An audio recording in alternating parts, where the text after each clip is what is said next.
បាទគឺគាត់មាននិស័យណាស់នៅជាមួយវត្តពុទ្ធរាំងសីឲ្យតែបុណ្យទានចូលឆ្នាំលើកណាក៏គាត់មកដែរហើយគាត់នឹងគឺបុប្ផាស្លាប់ដៃបានគឺហោះបានរហូតបាទសូមអញ្ជើញតារាគង់សូរិយា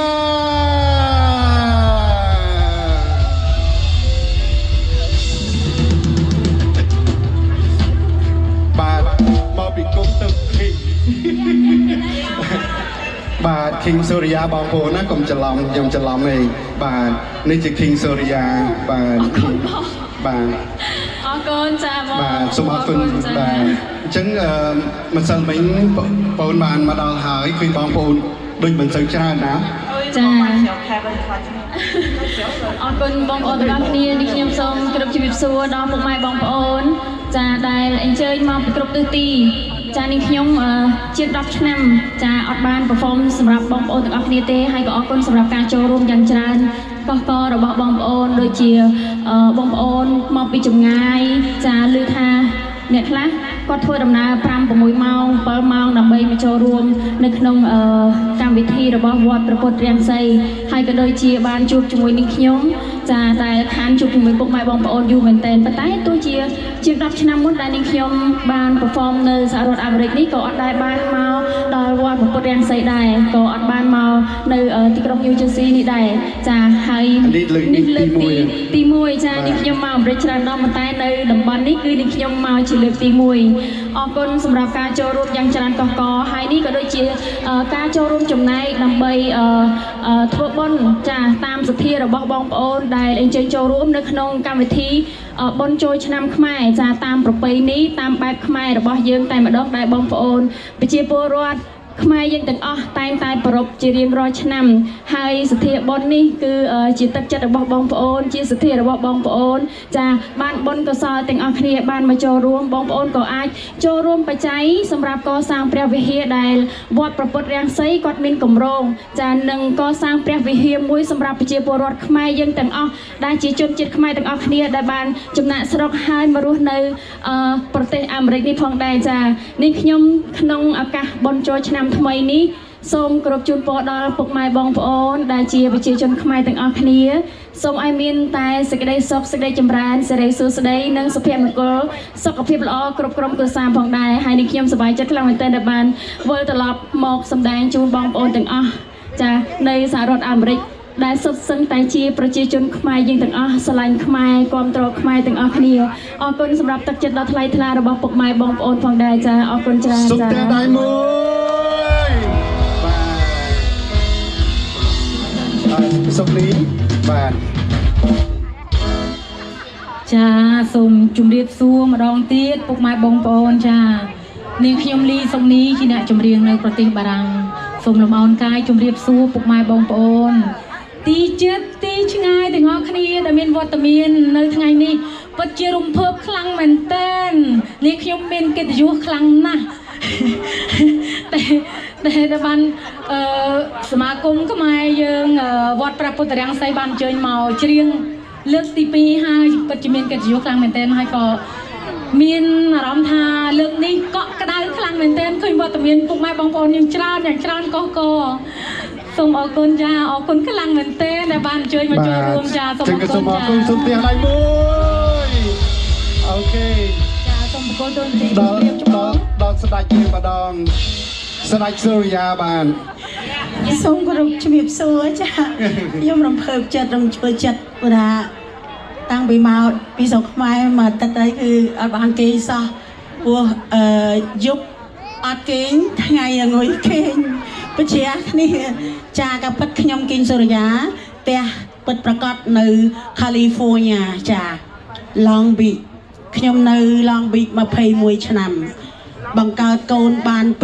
2កូនប្រុសអាយុ34កូនស្រីអាយុ25ចំណែកខ្ញុំឆ្នាំថ្មីអាយុ21ចាខ្ញុំសែនរំភើបរំជួលចិត្តថ្ងៃនេះបងអញ្ជើញមកច្រើនជាងម្សិលមិញហើយពាក្យពេចន៍ទាំងឡាយនៅក្នុងវត្តគឺប្អូនសានិយាយអស់ហើយអញ្ចឹងខ្ញុំគ្មានពាក្យពេចន៍អ្វីទេក្រៅពីជូនបុណ្យជូនពរដល់ពុកម៉ែបងប្អូន កូនក្មួយទាំងអស់សូមឲ្យបានសុខភាពល្អជោគជ័យគ្រប់ភារកិច្ចអ្វីដែលបងប្រាថ្នាសូមឲ្យបានសម្រេចអរគុណសូមហូតដោយមួយបាទជាទីបំផុតបាទយើងមានតារាមួយដួងទៀតបាទនៅប្រចាំPhiladelphia យើងគឺបុរសបាទសូមអញ្ជើញតារា Kevin Thai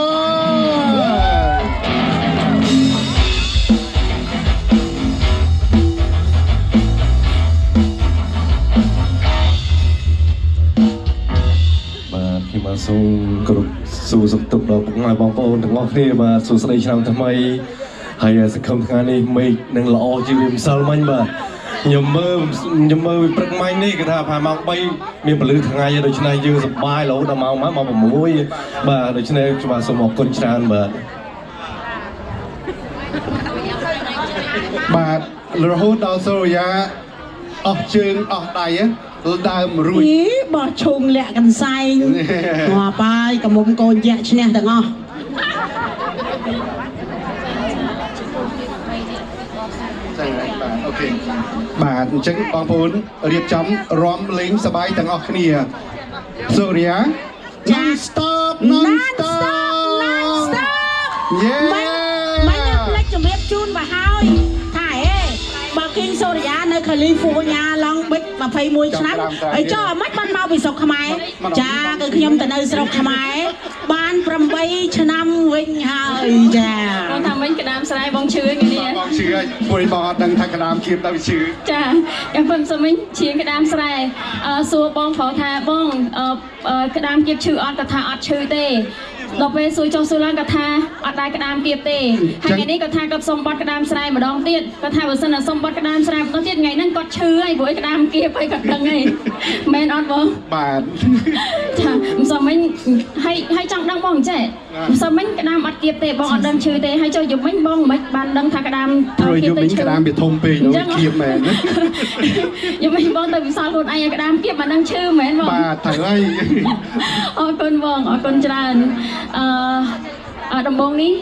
បកស្រាយបទចម្រៀងរួមគ្នា3នាក់ចា3នាក់បងសិនបងស្រីក៏សុំមីក្រូចាសូមឱកាសនេះបន្តិចបន្តួចចានាងខ្ញុំ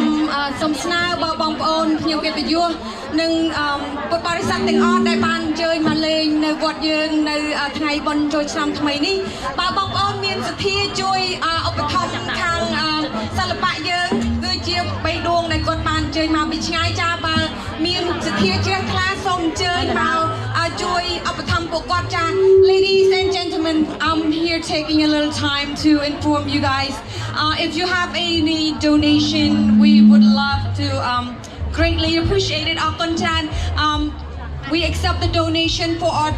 3-star came from far away. So if anyone would like to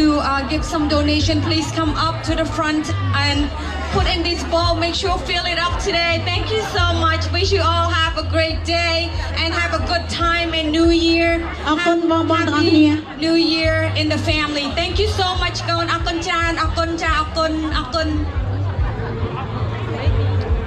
ម្ដងទៀតសូមជូនពរដល់បងប្អូនទាំងអស់គ្នាភ្ញៀវកិត្តិយសនិងបងប្អូនដែលមកពីឆ្ងាយក្តៅចិត្តក្តៅសូមអរគុណហើយសូមបងប្អូនលេងសប្បាយរីករាយជាមួយយើងខ្ញុំទាំងអស់គ្នាហើយពេលទៅផ្ទះវិញឲ្យមានសុវត្ថិភាពតាមផ្លូវអរគុណបងដែលបានជួបឆ្នាំក្រោយសូមអញ្ជើញមកលេងម្ដងទៀតចាភ្ជុំបិណ្ឌក៏អញ្ជើញមកក៏បានដែរទៀតចាអរគុណច្រើននេះខ្ញុំនេនស៊ីចាសូមសប្បាយទាំងអស់គ្នាចា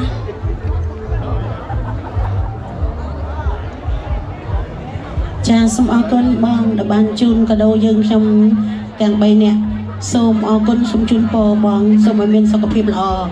ចាជាបន្តយើងខ្ញុំទាំង3សូមជូនបទមកឆាលេងទឹកចា3នាក់ប្អូនស្រីសូមអរគុណ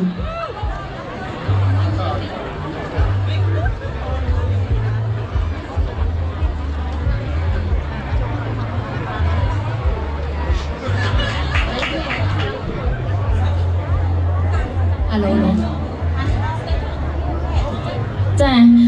អាឡែងតែទៅចែកជាមួយនឹងចាក្រុមភ្លេងដែលសារតែ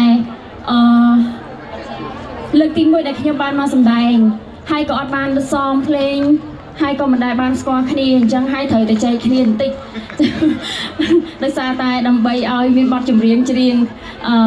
ឲ្យបងប្អូនទាំងអស់បានរំសប្បាយហើយបានស្ដាប់ផងដែរចាឥឡូវបទទី1នេះបងរួមគ្នាបងណាចារួមគ្នា3នាក់បុប្ផាលេងទឹកចាអត់លងឲ្យបងដោយសារថ្ងៃនេះមេឃឆ្លាស់ល្អចាអាកាសធាតុថ្ងៃនេះល្អជាងម្សិលមិញត្រជាក់ជាងនេះហើយល្ងាចមានភ្លៀងហើយថ្ងៃនេះបងប្អូនបានចូលរួមយ៉ាងច្រើនកកកឃើញថាអាកាសធាតុច្រើនជាងល្អជាងមុនហើយមានភាពកក់ក្ដៅចាតោះឥឡូវចាប់ផ្ដើមបាត់នេះខ្ញុំមិនដែរច្រៀងទេណាបងតោះច្រៀងទេតោះយើងលេងទាំងអស់គ្នាច្រៀងពីបទនេះហើយជាមួយសិនបងប្អូនចង់បានបទក្ដាមស្រែនេះខ្ញុំជួយបទក្ដាមស្រែមួយទៀតចាតែសួរបងប្អូនសិនថាចង់បានក្ដាមស្រែអត់ចាចង់បានអត់បងប្អូនហៅចង់ឆ្លាញ់បទក្ដាមស្រែអត់តែដល់ពេលខ្ញុំច្រៀងក្ដាមស្រែបងប្អូនជួយច្រៀងខ្ញុំអត់សុំសួរបងប្អូនសិនបើសិនតែច្រៀងបទក្ដាមស្រែបងប្អូនច្រៀងកន្លែងណា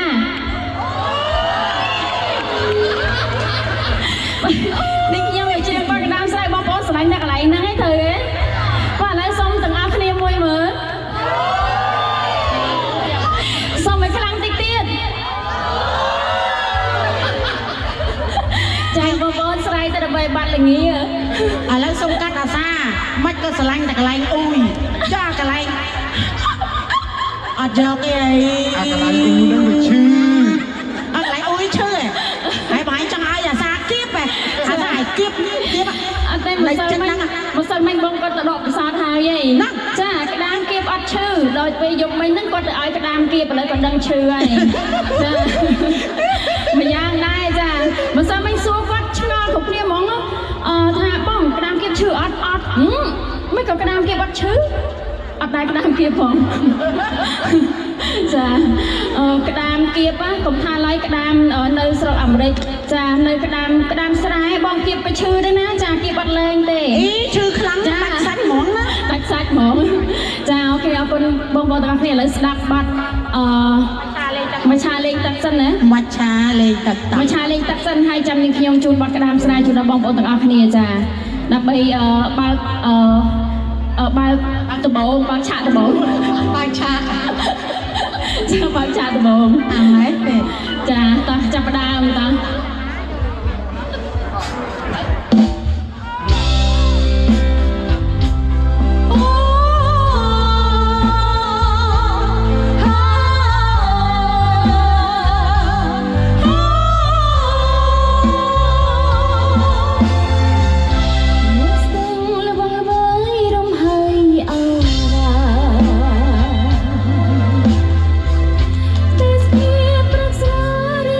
ស្រង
ចាប់បត់មួយហើយឥឡូវនេះខ្ញុំជូនបត់ក្តាមស្រែតាមសំណុំពរ ចា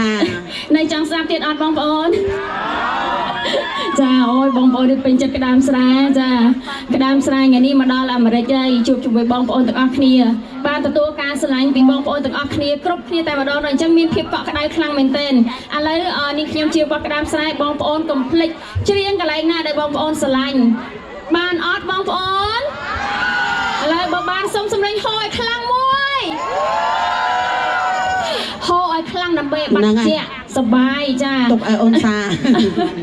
អរគុណឥឡូវជាបត់ក្តាមស្រែជូនបងប្អូនសិនបងសុំដូរមីក្រូបន្តិចដោយសារសលេងបងប្អូនខ្សោយជាងគេគីឡូមីក្រូនេះលឺជាងសាកតិចសិនអាឡូអាឡូអាឡូចា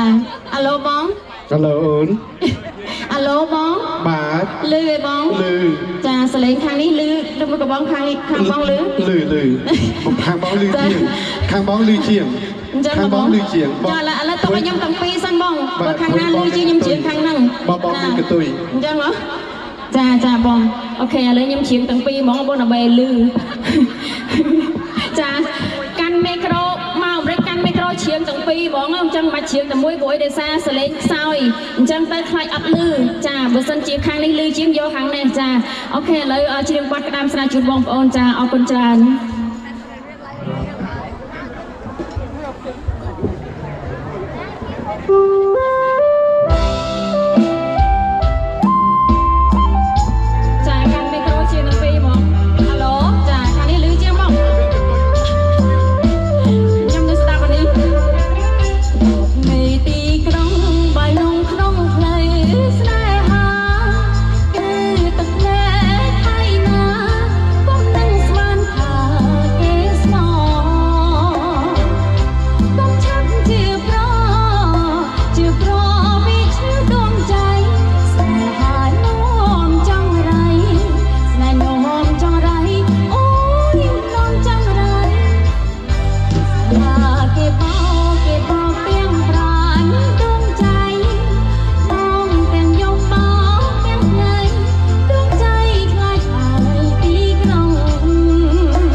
ត្រៀមចា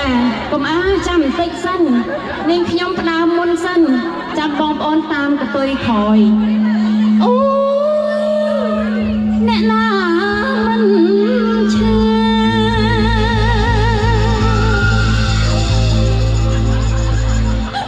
ហើយនៅតែមុនបាត់ឈឺ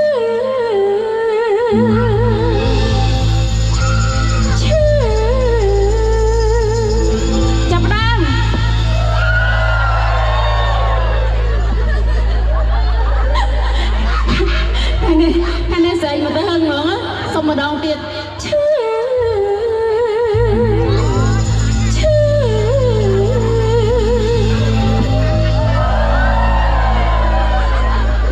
បាត់ល្ងានៅបងចង់ឲ្យបាត់ទៅតបន្តិចទៀតចាអត់ទេចាំបកមកពាក់ក្រោយលើសួរបងសិនបានឈឺនៅបងឈឺហើយឥឡូវឈឺស្រេចមែនអូយអត់ទេបើស្រេចកតុយ cái tay cái miệng đọ chỉ cả một tí nhá là ngày chà ôi được ơi luôn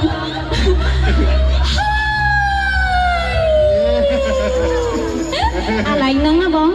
chà thôi tam một bóng đuổi nhưng được con ăn chữ mến tên tê cha bóng ơi mời trong cọt riêng mình say vì ru ban tay chiêng rôm than pro bắp rong smack nhung nhập mong quanh đài tôi chỉ đây chắc cái đám kia mình chơi lên tê bài cả na min snai cái nhung mình rôm tê rôm bồn phi mà nè bông sẽ nhô đáy phi thì lại bông con sao nó cái đám kia phải chơi là bông bây giờ cái đám kia phải tê chưa ai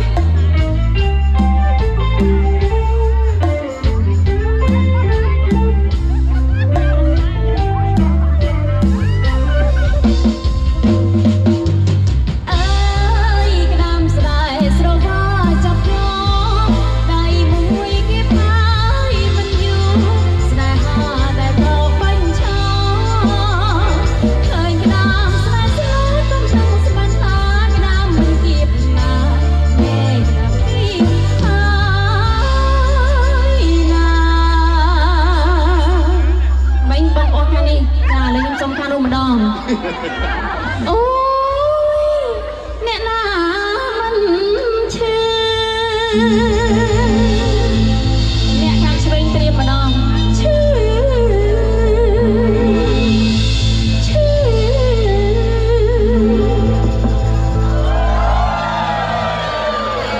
tê mẹ càng chơi bên chớn chim cầm ai chanh mẹ càng đam á xong mà đòn tiếp mà cầm ai chanh cái này bông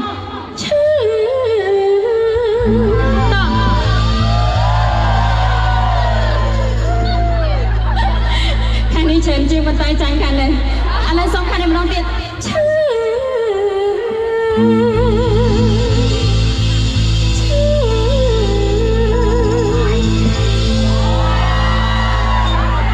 cười vậy bông chá thằng này cái sao ấy chá lên đón tiếp bạn ở đây bông khăn bông này anh ba này bông chá là bông khăn bông này anh tao ở đây do chơi chúng nghe ai tách khăn đi mà đòn ba này bông ba này nó xạ bông tao bông mình xạ đăng hay bông tao mặc bông mà chà bông do microphone mà bông tao ở đây chăm một to một tí đó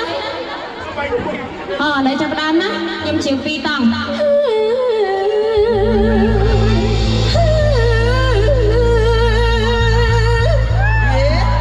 tắm tiết bọn cái tôi á cái tôi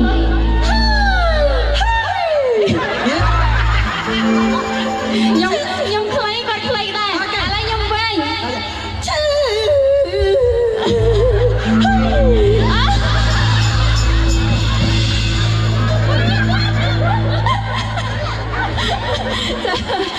con mong chàng cà phê bạn thử về chị đi nọ ta xong đó thì bông chá thăm anh bóng thăm anh ôi chà con mong bông ơi mê trong ôn chiêng mình say vì đâu tan ta chiêng đông khan pro bác rong smack nhung nhịp mong quanh đài tôi chỉ tay chắc cái đám mi vẫn chạy lên tê ai cả na min snai nhưng mình không tê pra bốn mi mình